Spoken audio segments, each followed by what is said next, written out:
Good Lord, qu'on a été servi aujourd'hui, mesdames et messieurs. You are in for one hell d'une VIICTIIMINUTE pour le 5 novembre 2020.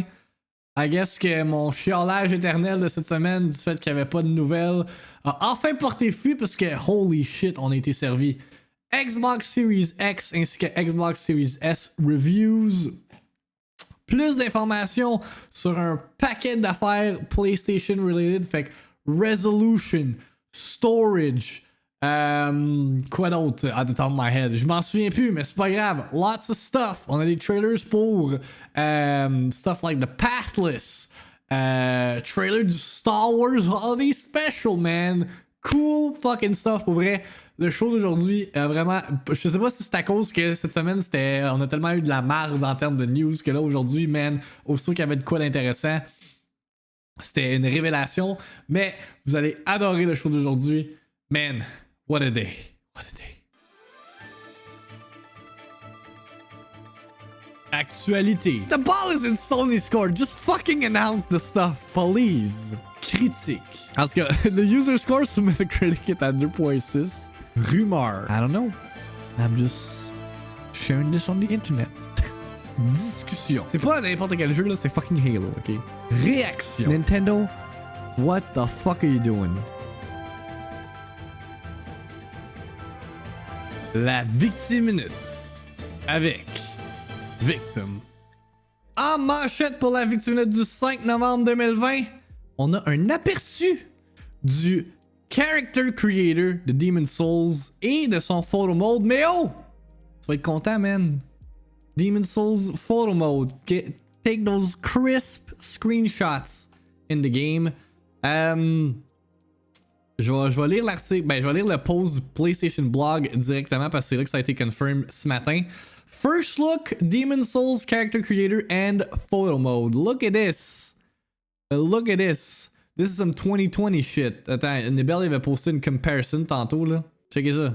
This is 2020, 2020.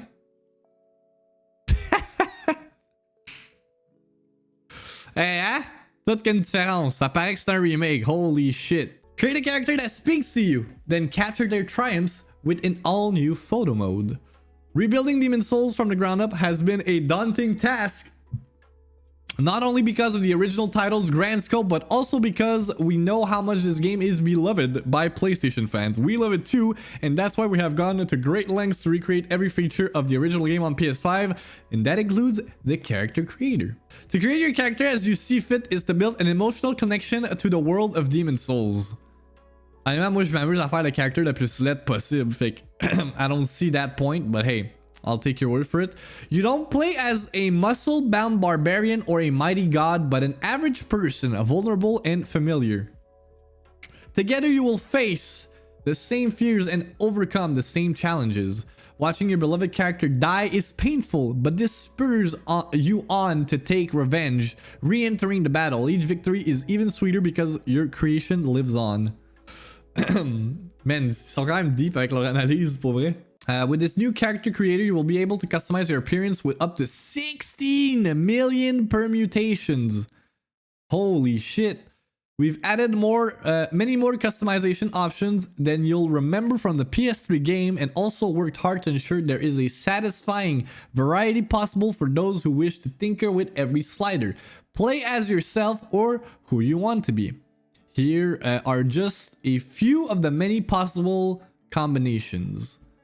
Hey, je viens de penser à ça. Je vais essayer.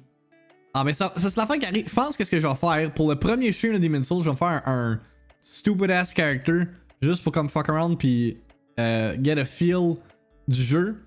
Mais comme quand je vais starter ma game officiellement, faut que j'essaie de faire mon character le plus similaire à DJ Khaled. I'm gonna try my hardest. I'm gonna try my hardest. Au lieu de faire some random ass ugly. Personnage, ça va être Khaled, notre héros. Moi, les Souls que je trouve drôle, le monde focus 30 minutes sur la face et pogne un casque et voilà, tu vois plus rien. Yeah, mais c'est juste nice de pouvoir customiser ton personnage, là. Comme. C'est de même dans tous les jeux pratiquement. The team is incredibly excited to see the amazing heroes, including the weird and wonderful you will imagine. It's important to remember Demon's Souls is a deep, rich single-player action RPG with seamlessly integrated synchronous and asynchronous multiplayer elements. Your character is someone you'll be able to show off to other adventurers around the world, and we wanted the limits of that personal expression to go far beyond just what weapons and armor you've equipped. We hope for having far more freedom to craft your avatar, combined with the vast improvements in detail and visual fidelity, will translate into memorable encounters. Be they fleeting apparitions, cooperative allies, or competitive invaders. With the number of total synchronous online players in an instance increased to 6, standing out will mean so much more. Speaking of showing your character off, what better way to do so then with the newly added photo mode, which allows you to immortalize your triumphs and tragedies, as well as celebrate and commiserate with your friends and us. As you might expect, photo mode contains all the features that you need to create memorable shots. In photo mode, you can hide and show weapons and helmets, or even turn off the character entirely to capture that iconic scene. Or maybe you'd like to strike a pose. Or maybe you'd like to strike a pose or change expression for the ultimate selfie. Of course, you can change the camera settings, zoom in and out, add film grain, or blur out your friends. Mean. It's a nice picture. It's a nice picture. What else do we have? Ooh. Ooh. J'allais shout out Méo's Facebook. Of course.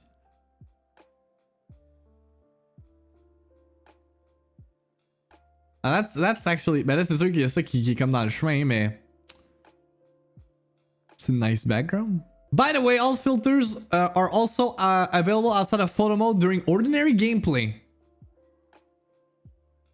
Wait, what? Including one designed to tune brightness, contrast, and color levels to closely resemble those of the original PS3 game. For those who may prefer that classic look. Wait, fait que tu peux changer comme le visuel in the game? That's weird. Bon, Man vs Game sera heureux. Yeah, c'est ça. Fait que si tu veux que ça soit comme... I don't know, I guess plus comme dark, puis genre laid. Moins comme coloré. Tu vas pouvoir appliquer un filter. Black and white mode. So that's just a glimpse at 2 great features available in Demon's Souls. We can't wait to see the great characters and images the community comes up with once the game launches on November 12th. There's much more to discover, but we'll leave those for you to find. Thanks. Thanks, Blue Point.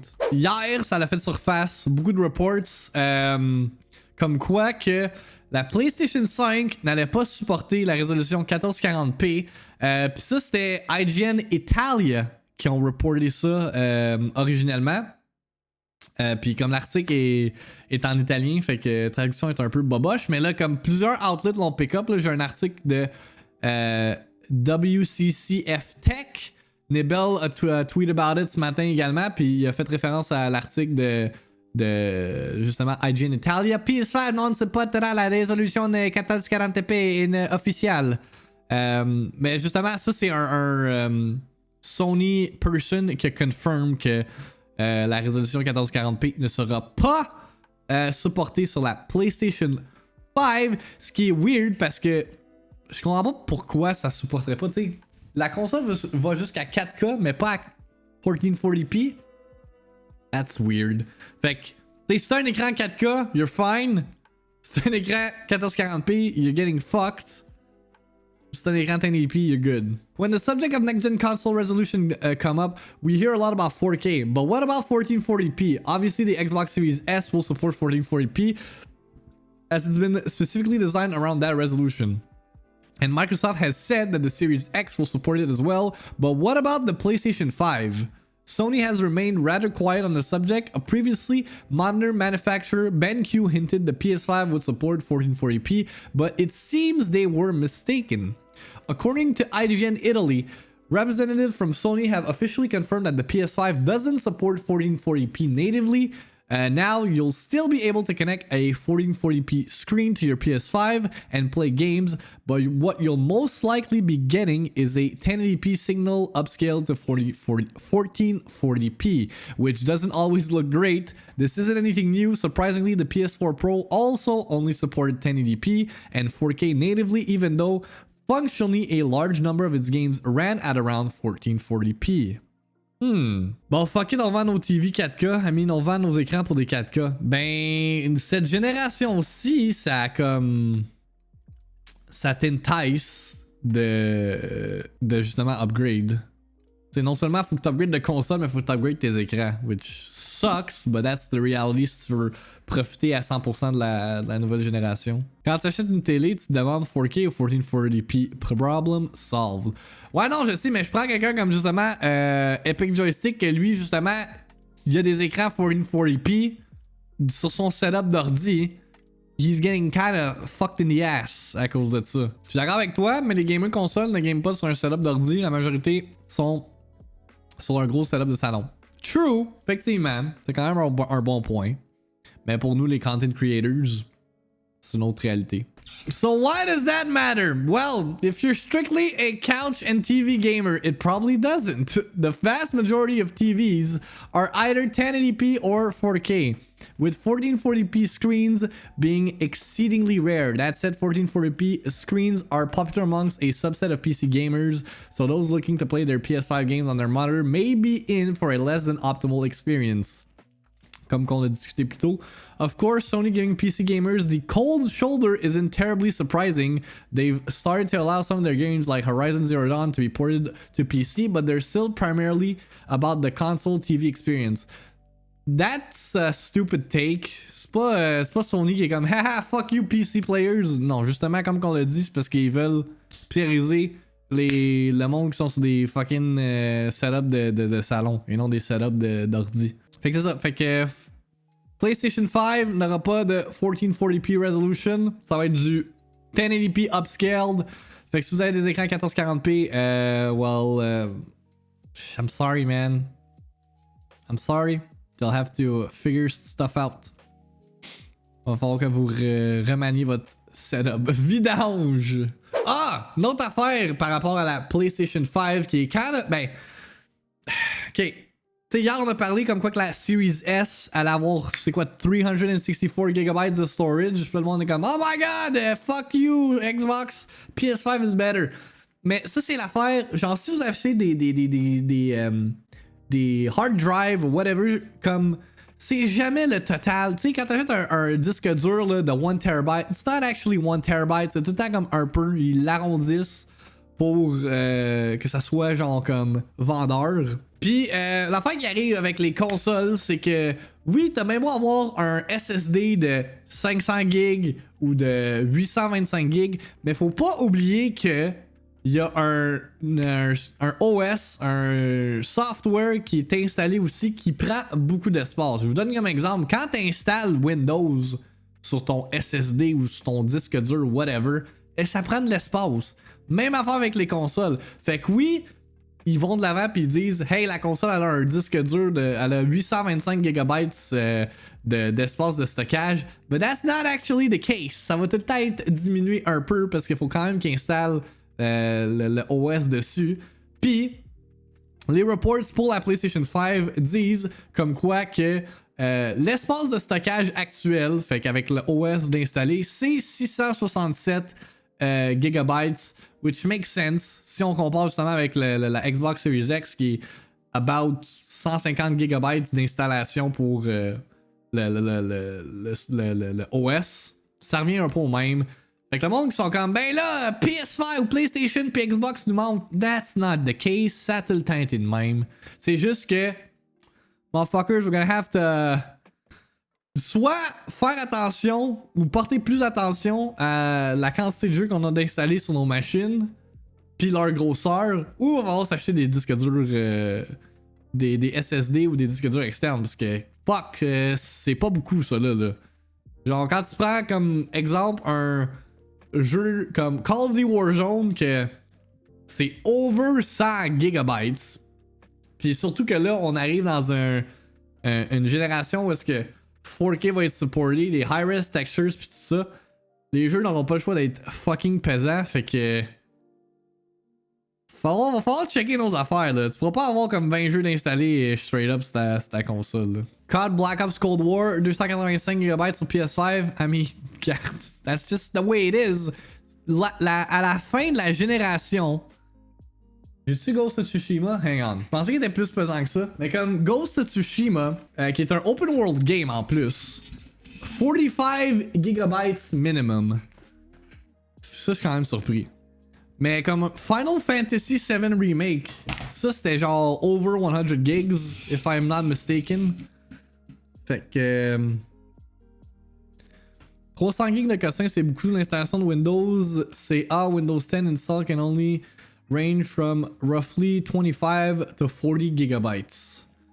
Mais peut-être que, je sais pas comment Windows est fait, peut-être que Windows est optimisé pour justement que ça prenne pas autant d'espace, mais avec une console, c'est une autre affaire.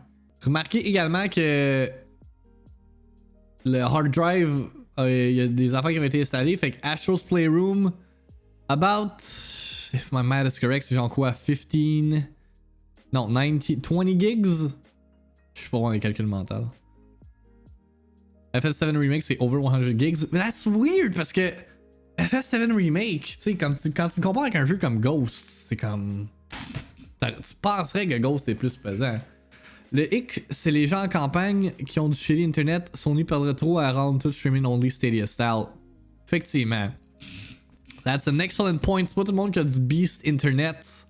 Fait que, tu sais, quand ils veulent acheter un jeu digital ou whatever, puis que le jeu est au-dessus de 100 gigs, s'ils ont de l'internet à 10 MB seconde, là, ils vont trouver le temps long en esti, ils vont avoir qu'à attendre une journée complète pour que leur jeu soit téléchargé. Fait que du côté de Japan, PS5 completely sold out. Ça a été confirmed par Mr. Shuhei Yoshida himself hier soir.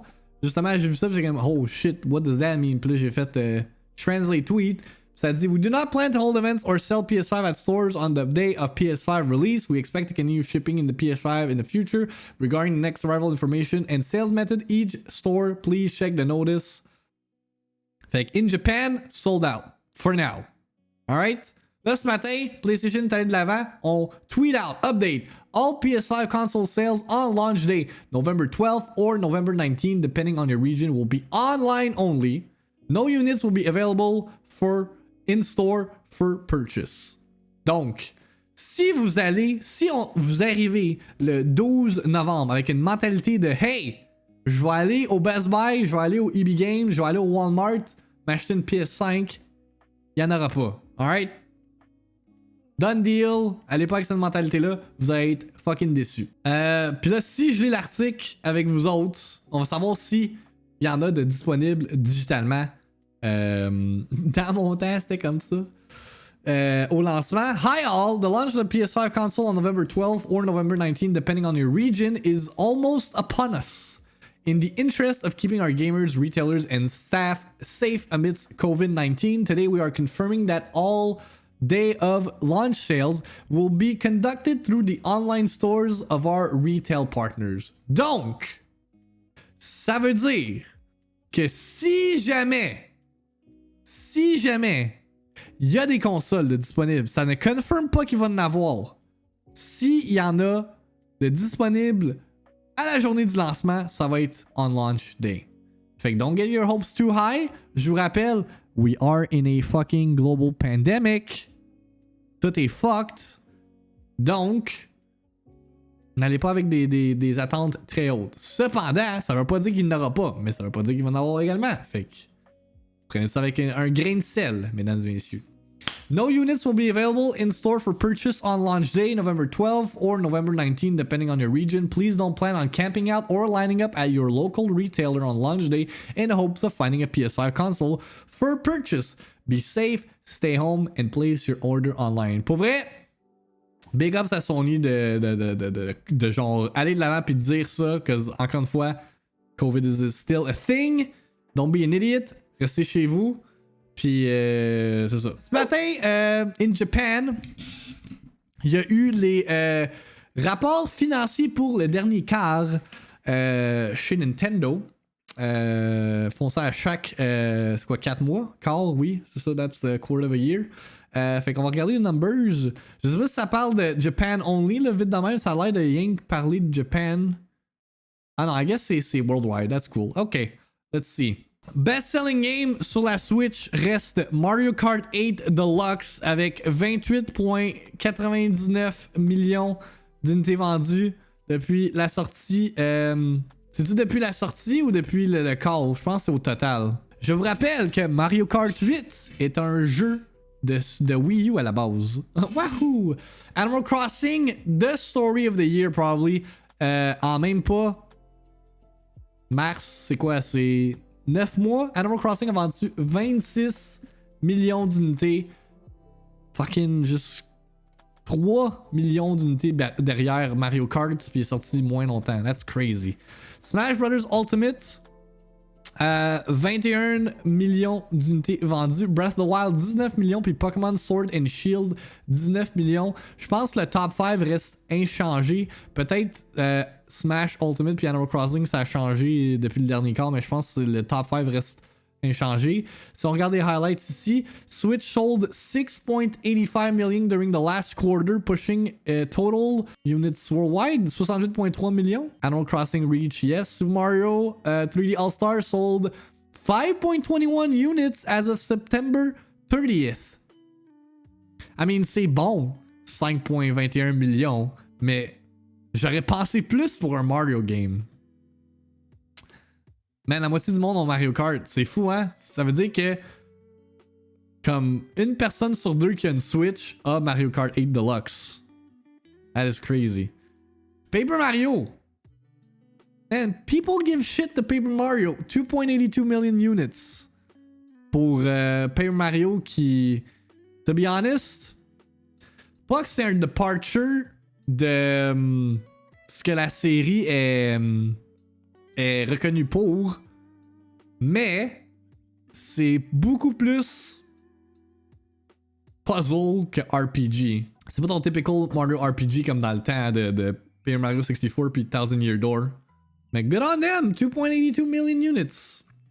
I mean, I think that's good, mais je connais pas c'est quoi le forecast de Nintendo. J'ai vu un tweet de Jeff Grubb. Si on regarde year on year sales of software released in or before March 2019, check this shit out, okay? April to September sell-through. Puis versus l'année passée, Mario Kart 8 cette année, 145% de plus vendu que last year. Ils ont rien ajouté de plus. It's the same game. Super Smash Bros. Ultimate a baissé de 91%.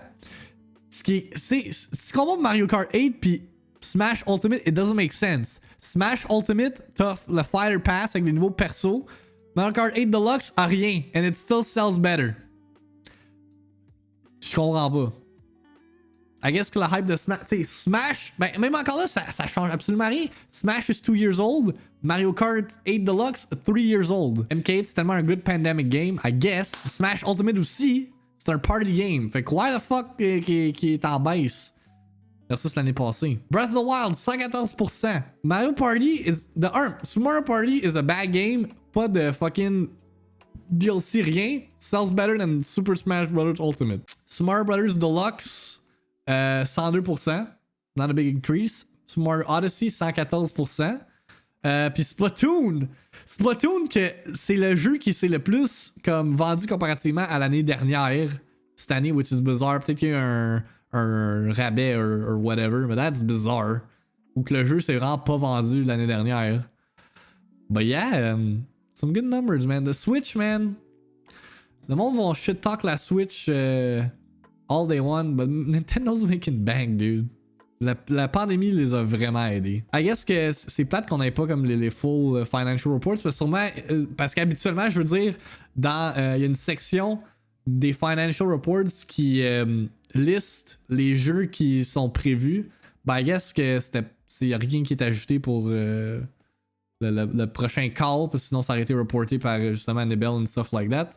Fait que, yeah, I mean, Mario 3D All-Stars, je sais pas si. Je serais pas prêt à dire que ça underperform. Mais 5.21 units for fucking Mario 64, Mario Sunshine, Mario Galaxy. I don't know, man. J'aurais pensé que. Tu sais, si ça aurait vendu 10 millions, j'aurais comme holy shit, c'est un succès. Mais comme là, je sais pas. Puis évidemment, il y a la controverse de justement le Disney Vault ou le Nintendo Vault qui entre en ligne de compte. Parce qu'il y en a qui ont boycotté le jeu à cause de ça. I mean, maybe, mais. I don't know. Ils ont limité les copies physiques aussi. True. Je sais pas si ça compile juste les données physiques ou si c'est physique puis digital. Calice, ça le dit pas. But hey. I'm just sharing this on the internet. Par exemple, une affaire qui est spéciale, puis j'aurais aimé ça qu'on ait plus d'informations. Today, I guess we won't. Mais Hot Girl Video 69 a tweet out hier, November 5th was the drop dead date I was given in August as to whether we would get a new 2D Metroid game before Christmas or whether it would wait until March 2021. After it didn't get released this summer. If you don't know what this means, it means if we don't suddenly hear about it tomorrow, it's likely a spring release. Puis ça, c'est la rumeur d'un 2D Metroid game fait surface beaucoup, en même temps que la rumeur d'un Skyward Sword HD Remaster. Je pense que là, on est rendu à une période dans l'année où est-ce que il n'y a aucun jeu qui va être annoncé pour une date de sortie, ou des nouveaux jeux, je devrais plutôt mentionner, qui vont être annoncés pour des dates de sortie comme d'ici la fin de l'année. Fait que je pense que Nintendo a unleash all the load they had to unload. Leur jeu de holiday, c'est Hyrule Warriors Age of Calamity. Est-ce que c'est le meilleur holiday launch game pour la Switch? Pense pas, mais comme ils ont sorti Animal Crossing, fait que they're good, man. They're fucking good. L'embargo pour les reviews de Xbox Series X a été lifté ce matin. On a Digital Foundry, The Verge, USG, The Gamer, CNET, I guess IGN. Pourquoi Nebel n'a pas les IGN reviews? Y'en a qui shit a lot on IGN. Moi, j'aime IGN. Fait que I'm gonna give the spotlight to IGN's review. 13 minutes, chat. Let's watch this. The Xbox Series X sneaks up on you. It's a minimalist block with precisely one curve on the entire thing. And when you turn it on, the dashboard looks almost identical to the one that Xbox One gamers have been using for years. Yep. Even the power button makes the same beeps, and the packed-in controller is barely changed. It's not until you fire up a game and are launched into smooth, native 4K amazingly quickly that the Series X justifies spending $500 to upgrade. This console makes few compromises, and even though there's no killer app out of the box that immediately screams, "This is next gen," after just a short while with it, going back to even an Xbox One X would be agonizing. Really? C'est sûr que si t'as jamais expérience de PC experience, c'est sûr là. From the moment you open the Xbox Series X box, it makes a great first impression with a presentation reminiscent of an Apple product. It's clear that That's what we said on this show. every aspect of that process has been carefully considered, including No the fake console's news. central isolated placement in the box, making it feel like you're opening a present. It's befitting of a premium $500 device. That customer-first thinking continues with an easy initial setup when you plug the Series X in and that's turn it on. good.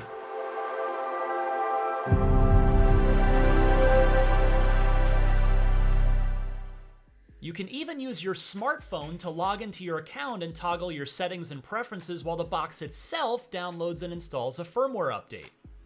Once you're up and running, you've got multiple options for bringing your existing library to the Series X, the best of which don't require you to re-download anything.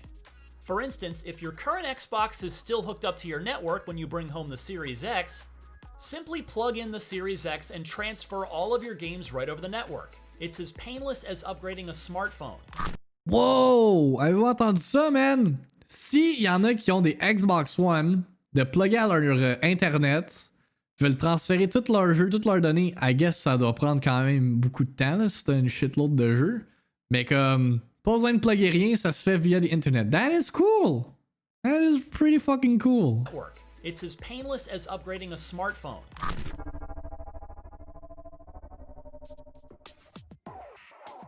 Let's talk about the console design itself. It's minimalist, yes, but bold. To my eye, it's easily the best in Xbox history, when it's standing vertically at least. On its side, it looks like a giant misplaced Lego piece, and you can't remove the round vertical stand. But when stood tall, it's big enough to confidently tower in your entertainment center, while compact and subtle enough that it doesn't dominate it. The top of the Series X is something of an industrial designer's magic trick. The concave ventilation screen gives an appealing look of both depth and premium quality when viewed at eye level or higher. I like the green. And the green coloring on the inside half of those ventilation holes pops with a much needed accent that makes the inside of the Series X appear to be illuminated even when it's turned off. On the front, you have the power button, a single USB 3.2 port, a 4K Blu-ray drive with an eject button, and a controller pairing button. On the back, there's an HDMI 2.1 out, 2 more USB ports, the power plug, an Ethernet port, and the internal storage expansion slot.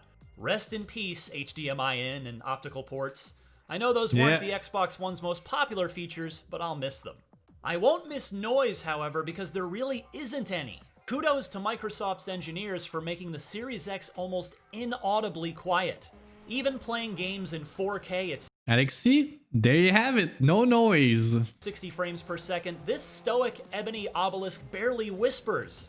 We measured just 40 decibels while playing Dirt 5, which sounds great next to 60 decibels for the same game. Moi avec mon ordi, des fois il fait des In the thermal department, the Series X genre, also des does boosts, very well. de... It's a bit cooler than the Xbox One X, registering at 42.5 degrees Celsius in Dirt 5 versus 56 degrees in the same game on the One X. Je sais pas, babouche. If you've owned an Xbox One, navigating your new Series X will be instantly familiar. I do realize that's anticlimactic for a lot of folks. Until now, when we've bought an expensive new generation console, we've gotten a totally new experience. Microsoft has not done that here, opting instead for continuity across generations and sticking with an interface that after nearly 7 years of tweaking, works pretty well. Comme Babouche le dit, vendre l'écosystème Xbox. C'est pour ça qu'il faut que ça reste familier. It may not be shiny or new, but it is time-tested. It has every feature and third-party media app we've come to expect from a current console, with no obvious gaps or downgrades. On the Series X, it's snappier and more responsive, and a lot of functionality is easily accessed via a press of the guide button on the controller. Some occasionally needed settings are still cumbersome to find, but at least there's a system-level search functionality similar to Windows and iPhone that lets you search for things like HDR settings. When it comes to power, wait, c'est quoi qui était écrit là-dessus? Tu pouvais comme changer le allow 50 Hz, allow 24 Hz, allow 4K, allow HDR10, auto HDR, allow Dolby Vision.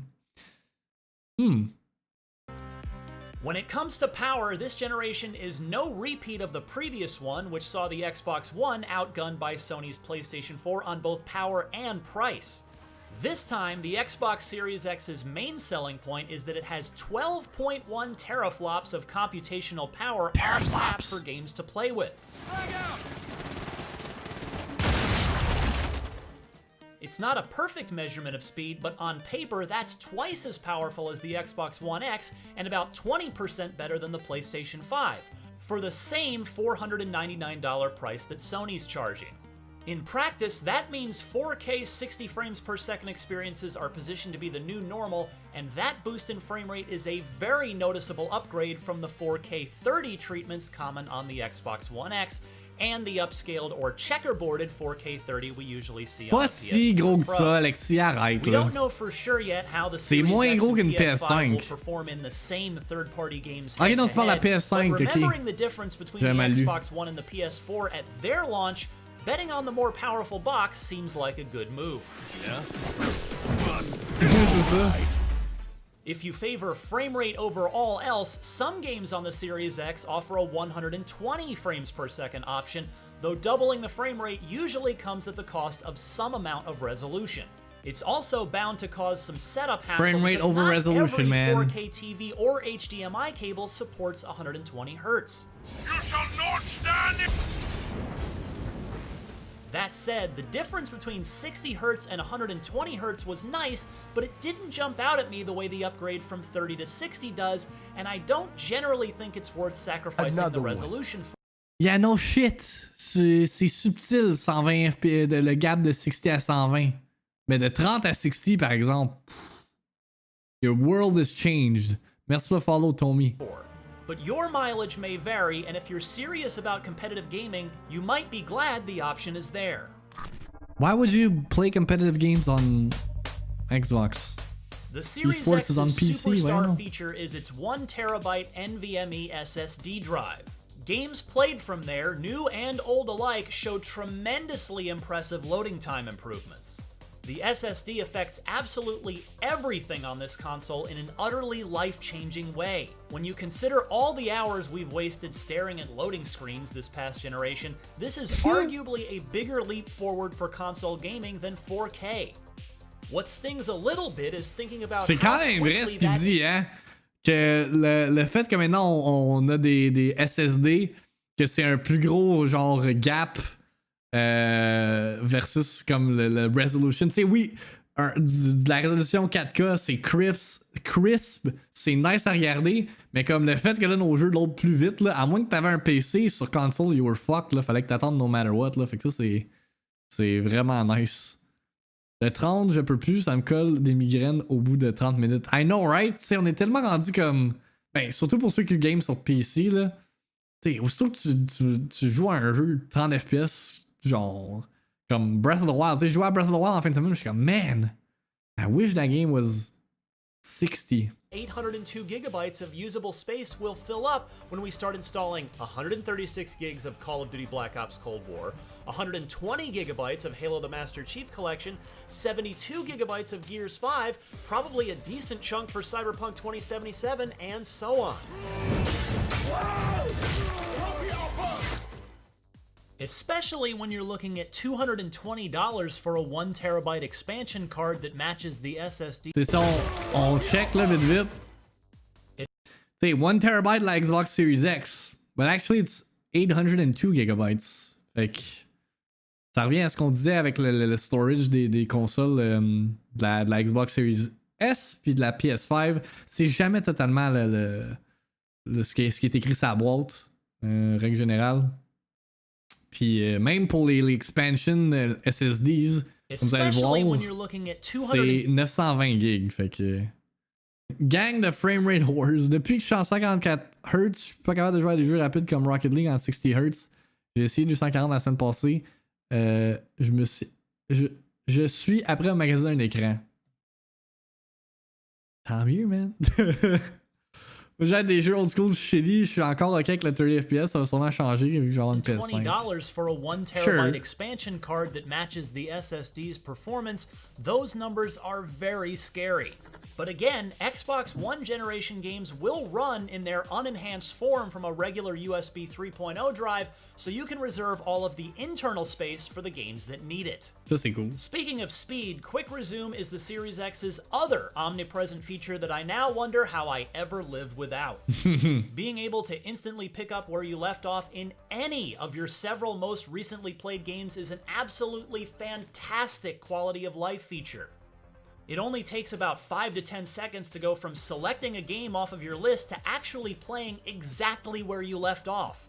There's no need to go back through the splash screens, the main menu, or even load to a recent checkpoint. The splash screen. Much more than any previous console, the Series X makes me feel like it's ready to be picked up and played at a moment's notice, and that makes me want to use it more often. A hidden cost savings of the Series X is that you can expect just about any Xbox One peripherals that you own that aren't named Kinect to seamlessly pair with the Series X. The new controllers are only slightly revised, and older Xbox One controllers, as well as the pricey Elites, are still rock solid. So if you like your existing controller, you can bring it with you. I mean, that's cool. That is really cool. Genre, que t'aies pas besoin d'acheter d'autres manettes, là. Si, admettons, t'as des manettes d'Xbox One qui lay around, pis que tu veux jouer, I don't know, post-COVID, obviously, à des jeux avec tes amis, sur le couch, pas besoin d'acheter d'autres manettes à 90$, you can use your old ones. Par exemple, on the PS5, ça c'est not the case.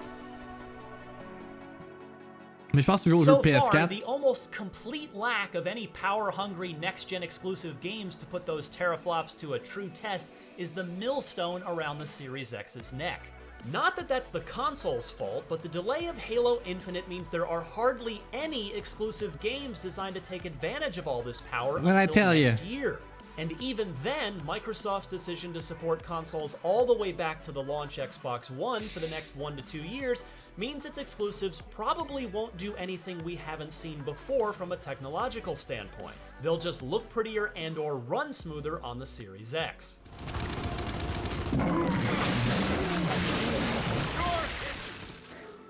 Happily, there's no shortage of things to play thanks to full backward compatibility out of the box.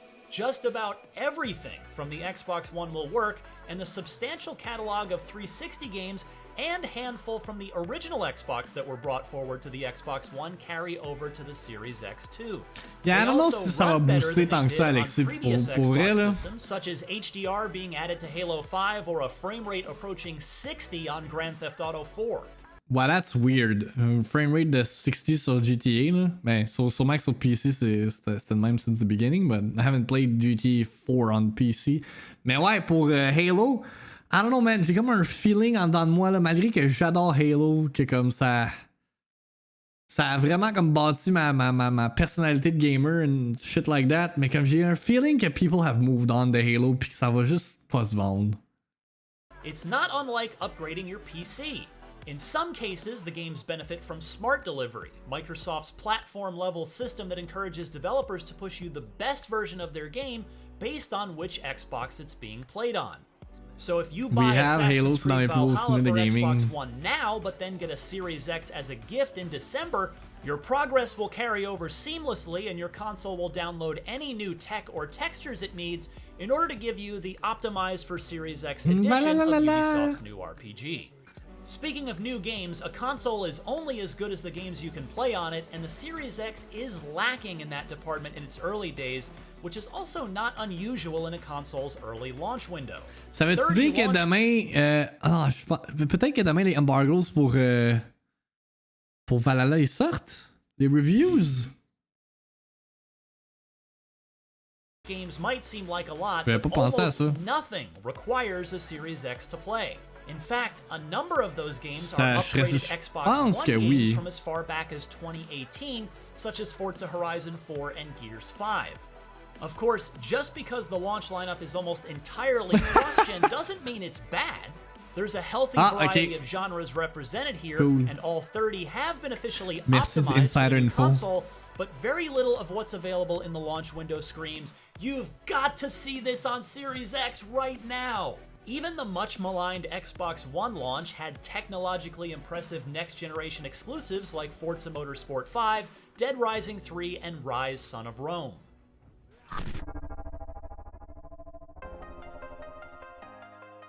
That's actually a really good review, boy. Series X will wow us with Ryan McCaffrey, my man, eventually, because there isn't much to judge it on right now.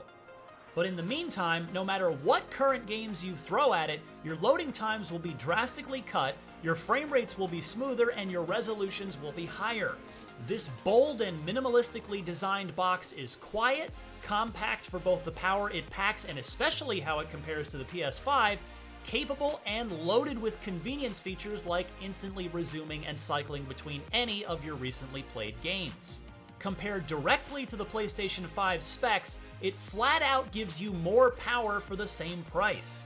It's going to be a joy to see what developers actually do with it in the coming years. But there are no games. C'est un fair score, so 8. Pour une console. For more on the Xbox Series X, check out. Qui a beaucoup genre d'avancement, genre comme qui dit quality of life puis stuff like that, mais qu'il n'y a pas de jeu. Un 8, c'est un good score. C'est un good score. Let's check out the Series S now. Mon Dieu. There's never been a console like the Xbox Series S. Not to be confused with the Series X, this much smaller and much cheaper next-generation Xbox doesn't just sacrifice an optical drive, it's significantly less powerful than its bigger sibling and aims for upscale. Fuck, j'avais oublié, la Series S a pas de lecteur CD. Completely forgot about that. 1440p resolution instead of true 4K. The results are mixed. Depending on how you plan to play, the S might make a ton of sense, and it's only $300 instead of $500 for the X. But for anybody who's serious about gaming on Xbox, its shortcomings may leave you kicking yourself for not springing for the Series X instead. Yep, that's the way I see it as well. The Series S's hardware is similar to the Series X's RDNA 2 architecture, but its CPU is clocked down and it has less RAM. In short, it's a 4 teraflop console versus the Series X's 12.1. Think of it like a base model car with a V6 and very few options compared to the fully loaded V12 that is the Series X. The difference between the S and the X is, well, black and white. It's significantly smaller, even smaller than the Xbox One. Thank you for pointing the obvious. But there's no disk drive, so there's no way to install disc-based games or watch Blu-rays. I wouldn't call it ugly, but its shape and appearance is slightly awkward in sort of an adorable way. The large black air vent on the top makes it resemble a speaker more than a console. On the front, there's the offset power button and one USB 3.2 port. On the back, it has all the same ports as the Series X, the HDMI out port, 2 more USB ports, an Ethernet port, a storage expansion slot, and of course, power. Thankfully, there's no brick. Of course, sharing ports with the Series X... Please. Le power brick, là, on est plus rendu là. Era de power brick, là, genre... Good lord. Thank God que ça n'existe plus, ça, là, les power brick. This means there's none of the Xbox One's TV pass-through or optical audio here either. For a control... Il y a pas plus d'espace, oui, il y a plus moins d'espace, il y a 500 gigs. Ça change quoi? Alexis, esti, t'as-tu vu le power brick de la Xbox One, comment il était immense? C'est quoi, faut que ça pende genre dans mon setup? I don't want that. Controller, it uses the exact same one that the Series X does, and it's compatible with just about all of the Xbox One's accessories.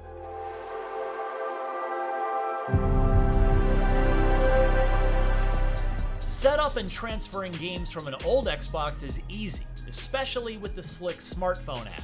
At first glance, the Series S seems capable enough, though it's clearly a step down from the Series X image quality. I connected the Series S to the same LG B9 4K OLED TV I used with the Series X, and to my eyes, the upscaled image quality was noticeably muddy compared to the crisp, clean, native 4K of the Series X. As always, you get what you pay for there. It actually looked better connected to a 1440p gaming monitor with no upscaling. Ça dépend. Ça dépend, beau lieu. Si tu veux utiliser xCloud, j'ai pas besoin d'installer des jeux. Cloud-based, fait que... However, I was pleased to see that Gears 5 versus multiplayer and the Falconeer are able to run at 120 frames per second if you're willing to take a hit in resolution, just like on the Series X. I did see some minor screen tearing and mild frame rate choppiness in the Falconeer at 120 frames, and in Gears 5's Versus at 120 frames, as well as the 60 frame per second campaign, I spotted noticeable dips here and there. It wasn't anything major, but it's a worrying warning sign that a brand new console is already missing a few steps. Through all of that, the Series S maintained the same whisper-quiet noise level as the Series X, registering just 38 decibels in Dirt 5 while its temperature topped out at 55 degrees Celsius in the same game.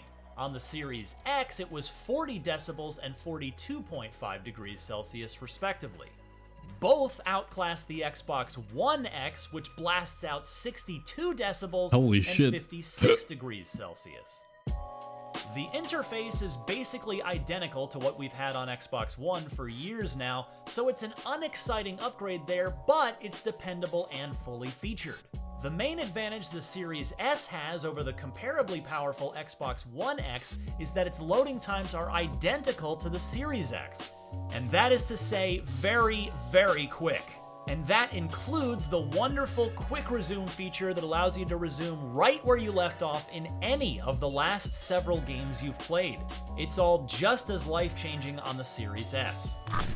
Ça doit être le même principe qu'avec des PC games, Richie. The downside, though, is that you've only got a woefully small 300. Yo, c'est rien, 364 gigs. That is nothing. Fuck, man.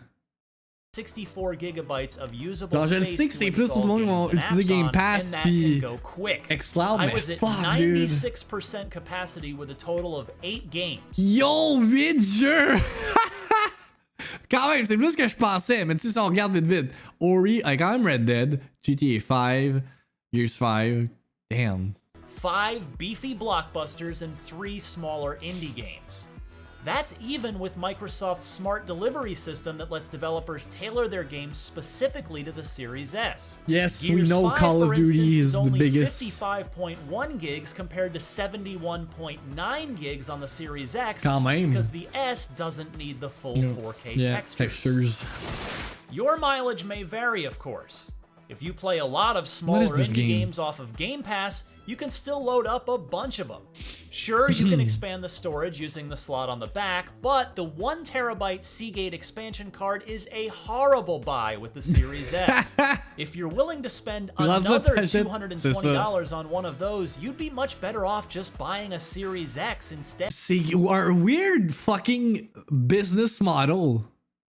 Right? Parce que t'as pas beaucoup de storage. Si tu veux acheter plus de storage, tu vas dire que tu vas acheter la Series X qui a 1 terabyte. This is just weird to me. To be clear, you can use a USB 3.0 drive as a pack mule to stash games you aren't currently playing to avoid having to re-download them later. In fact, I recommend that you do. By the way, you can also play your back catalog of Xbox One and Xbox 360 games straight from that external USB drive, but you won't gain any of the loading time benefits that way. All in all, the Series S offers plenty of present-day value considering it only costs $300. It's limited to 1440p resolution and has a claustrophobically small storage space, but it's tiny and quiet with snappy load times and can play games at up to 120 frames per second if your TV can support it. I'm mostly concerned about its long-term viability. Games are only going to get more demanding going forward, so the Series S isn't something I'd recommend as your main gaming platform. But that doesn't mean it doesn't have its place. The Series S is an excellent second console, like if you want something for a kid who plays on a smaller screen, or if, for example, you have a PS5 but want to occasionally dip into the smorgasbord that is Xbox Game Pass.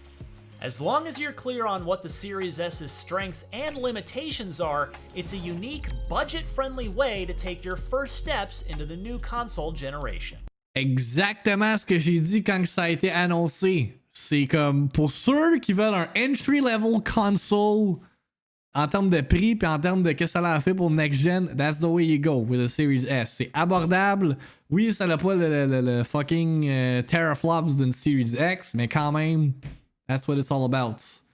Fair score, encore une fois. Good reviews, IGN, man. Good reviews. Man, people give shit to IGN. That was a fucking great review. Les deux, là.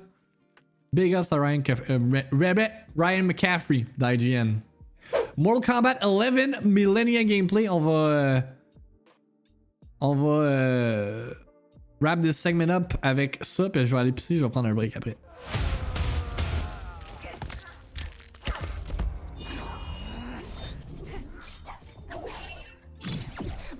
Wants us to live as sisters. Ça va bien, man. Ça va bien. I'm chilling. It's a good show today. Good show. Let us be a family. Fight! Good lord. Yo! Ah! Ah! Mange le coup de même. Jesus.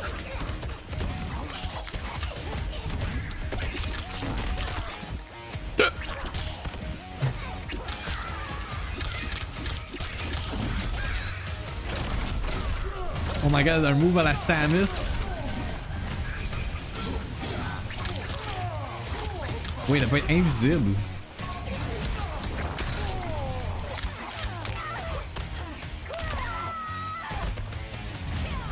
Good God.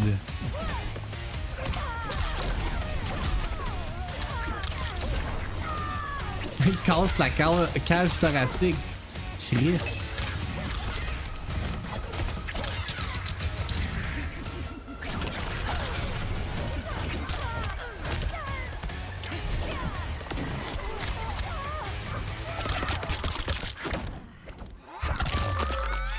Man.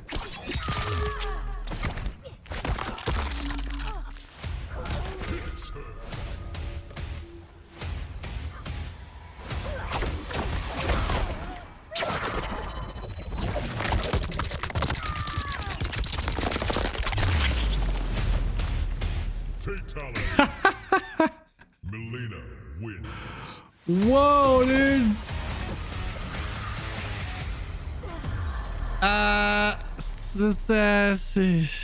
On arrive sur un gros finishing, ça. Yeah, c'est. It's just fuck, man. L'enfant qui arrive avec ces trailers-là, c'est que tu vois tout le temps comme juste le nouveau personnage démolir les autres pour genre feature son badassness, mais quand même, holy fuck, dude, that was violent. Du côté de Among Us, il y a des players de Among Us in the chat. Le jeu va ajouter une nouvelle map, a new account system et plus encore. Fait que the long-awaited content update pour Among Us is coming. Jordan Ullman, the IGN report, Innerslot has pushed an update to Among Us and outlined a small roadmap for future content with a new map, an account system, and colorblind support on the way. What? Colorblind support? Fait que si quelqu'un peut pas voir les couleurs, qui est comme hey, orange is sus, I guess on va écrire la couleur.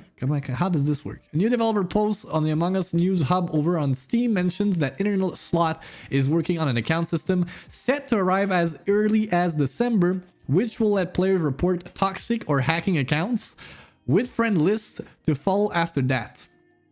The team is also hard at work on a free new map, which is apparently bigger than Polus and features brand new task types.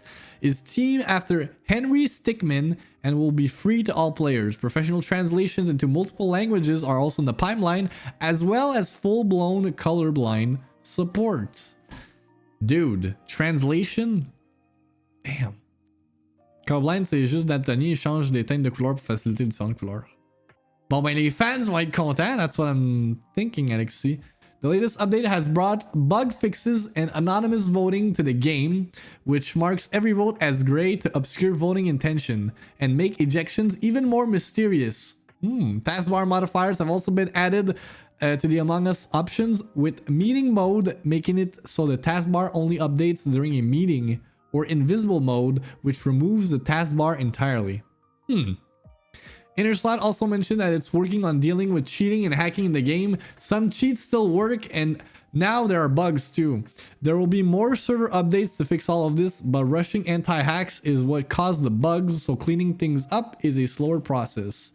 Also, rest assured that many threats made in the game are false, and your device and data are safe. If you see a hacker, ban them or find a different room, the blog reads. Y'a vraiment du monde qui cheat à Among Us. Motherfucker, quand tu gagnes à rien, à part du mérite. Y'a pas de couronne, y'a pas d'upgrade, y'a pas d'experience. The Pathless, cool little game qui s'en vient on PS4 and PS5 next week au lancement de la PlayStation 5. Un genre de Breath of the Wild meets The Journey. Pas The Journey, meets Journey, excusez. C'est quoi l'autre game, man, qui... Shadow of the Colossus, there you go. C'était comme un ramassis de ça, mais c'est comme quick time eventy. On a un preview pour la soundtrack. Love me some soundtrack previews. Like, yeah, that's really nice. So I'll give you a little bit of a run up into that. Je suis intervenant. Intervenant jeunesse.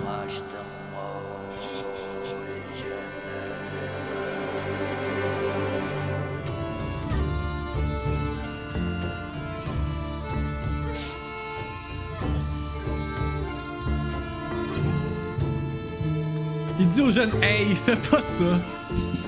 Fuck off, Alexis.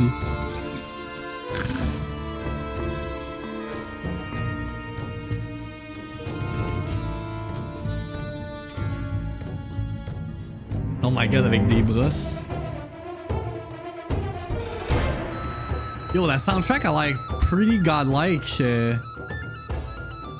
Là, ça ressemble beaucoup à Breath of the Wild, Ruby Cat. Comme j'ai dit avant que vous arriviez, c'est genre un mix de Journey, de Breath of the Wild puis de Shadow of the Colossus, ce jeu-là.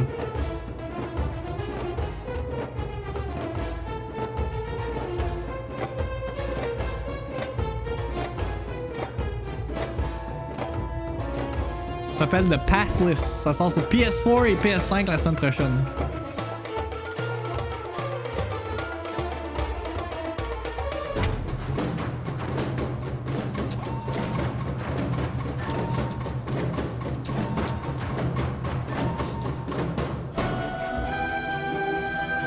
Je sais pas s'il sort sur PC par exemple.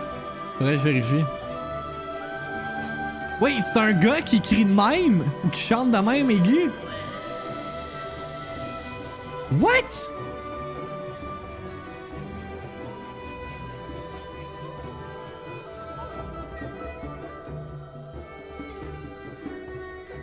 Ah ok, PC également. Merci de la précision, Alexis.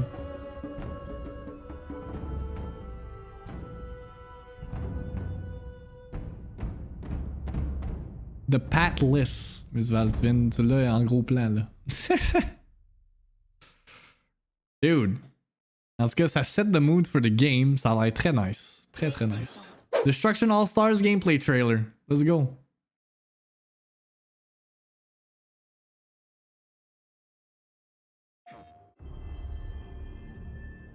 Hey, bye, big gamic. Welcome to Destruction All-Stars. I'm Aaron James. And I'm Mia Chan. For tonight's main Yeah, I know, event, mais let's ça recap the pose. action from last week when Lupita delivered an absolute masterclass. She immediately acquires a fast vehicle. Genesis in her sights. Hits the slam. Oh, wreck! Perfect timing for maximum devastation. His performance has earned his special ability breaker and a new ride with invisibility. And Lupita has not seen it Pourquoi on dirait que c'est Ludacris qui With commente? the wheel there. Absolutely, and her vehicle showing it's built for speed, not taking damage. She's been wrecked, so now on foot. This is gonna test her. Lupita, charged now, ignites her breaker. A killer move. Looks like Shift is hungry for more, but the gravity-defying evade comes at the last second. Fantastic. Fuego comes out of nowhere, and now Lupita is right on top of him. Didn't need a right to win, and she's ready to take What a this fall weird by the game. Lupita's back in the saddle, a textbook takeover. Enough wrecks in her wake. She calls in wildfire. Oh yeah, and it's all over now. At the perfect moment, she deploys her vehicle breaker to bring the heat. Lupita blazes her way through the competition, lighting up the arena. That was a night to remember and one for the Wolfpack. But can she find the win this season? No doubt she wants it, Aaron, but there's 15 other athletes who want it just as bad. Prepare yourselves for the most explosive season in history, right here on Destruction All-Stars. Mais comment tu fais pour win? C'est quoi, faut-tu run over la personne après en char? Not sure I understand. Mais oui, ben dans le fond, D-Pain, ce jeu-là va être free to play quand il va sortir en 2021 pour PS Plus pendant les 2 premiers mois. Puis after that, I guess you'll have to pay ou whatever. Je pense pas que ça va être un full price game là. We got more details. Il va y avoir le Mayhem Deathmatch Solo Teams. Carnado, get points by destroying other cards and sacrifice your card to the Carnado Solo/Teams. Stockpile, capture and control. Gridfall, puis Training. Lastly, pour conclure la VIICTIIMINUTE d'aujourd'hui, mesdames et messieurs, on a un trailer pour the Lego Star Wars Holiday Special. Believe it or not, this is a thing that exists. Let me try and find that trailer for y'all on the YouTubes. Like, let's see. What are we getting into on Disney Was the Plus? night before Life Day, in a galaxy far, far away. Looking good. Tree, food, decorations. Coming together heroes were to celebrate the day. Please be a cape. Please be a cape. It's a wrap! For Rey, adventure called and she thought it would be fast. It's a wrap!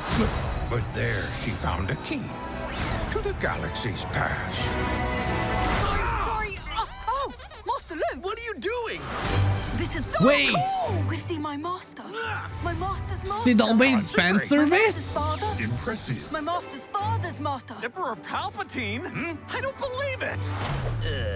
You think maybe you could put a shirt on? It's a key to travel across space and time. I will change to the future. So sure are you? Less talky, more fighty. Dude, that looks awesome! Jigs! Oh, double jigs! Mando est inclus!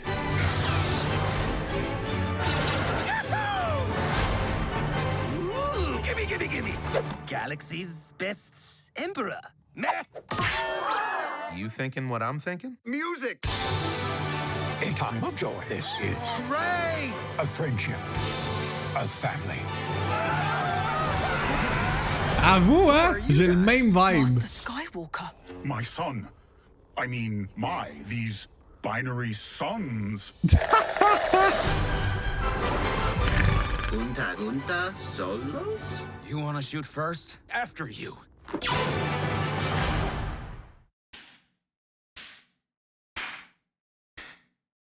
J'espère que toutes les good parts du film ont pas été ruined par le trailer. Mais holy shit, that looks good. That looks really fucking good. Merci d'avoir tune in, everyone, pour un autre fucking insane stream. I don't know how many people were in here today, but once again, I do not understand what the fuck is going on. So that's crazy. So many people in the chat. We got fun, we have memes, we got everything, dude. T'es bon, t'es beau, keep it up. Merci Alexis. I try my gosh darn best de vous offrir du content de qualité. Puis on a été servi aujourd'hui. Je pense qu'on a été vraiment servi. That was a good stream. We got good content. Let's keep it up, man. Tomorrow we keep going.